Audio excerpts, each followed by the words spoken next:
कोण एकनाथ खडसे? कोण?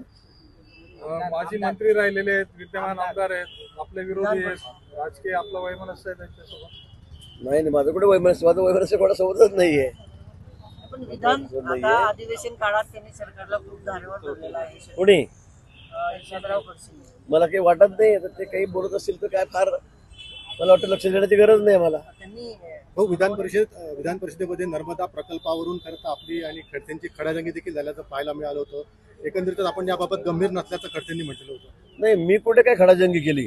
त्यांनी प्रश्न चुकीचा विचारला, त्यांनी अभ्यासच केला, त्यांनी मान्य केलं की म्हातारपणामुळे माझी बुद्धी थोडी कमजोर झालेली आहे, मला वेळ लागला असं त्यांनी काहीतरी म्हटलं. पण मला मी तसं म्हणणार नाही, ते ज्येष्ठ नेते आहेत, मोठे आहेत, पण त्यांना स्मृतिभंग झाला असंही त्यांनी म्हटलेलं आहे. मला वाटतं तसा काही प्रकार असेल, पण त्यांनी जो प्रश्न विचारला तो चुकीचाच होता. तसा करार कुठे झालेलाच नाही आणि त्यामुळे करारच झालेला आहे. आता मी त्याला 4 वेळा सांगत होतो की असा कुठलाही करार नारपार तापीच्या संदर्भात, तापी आरच्या संदर्भामध्ये, हा नर्मदे संदर्भात, त्या ठिकाणी पाणी वाटपाच्या संदर्भात झालेला नाही. 2-3 विषय एकत्रित होते त्या ठिकाणी, पण तसा कुठलाही करार आमचा गुजरातचा आमचा झालेला नव्हता.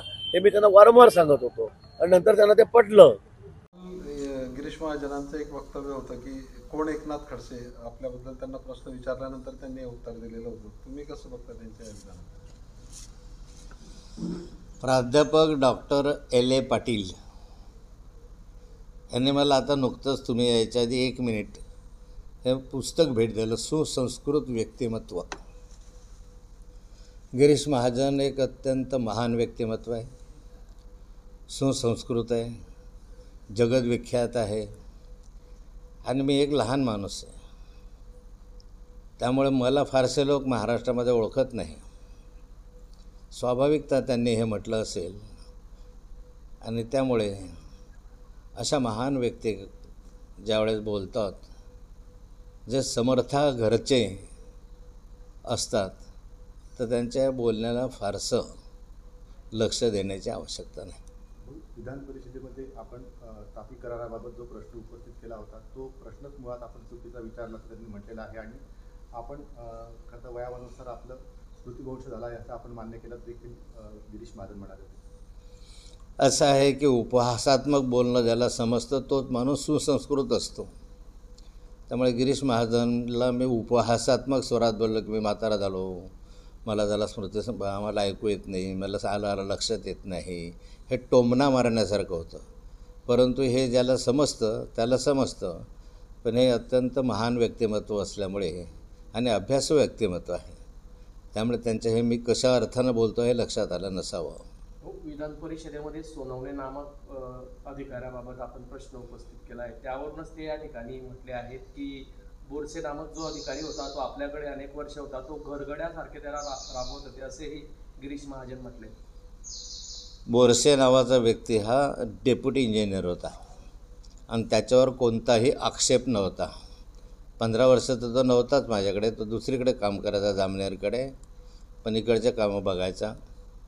पण त्याच्यावर कोणताही आरोप नव्हता, पैसे खाल्ल्याचा आरोप नव्हता, काही नियमबाह्य काम केल्याचा आरोप नव्हता.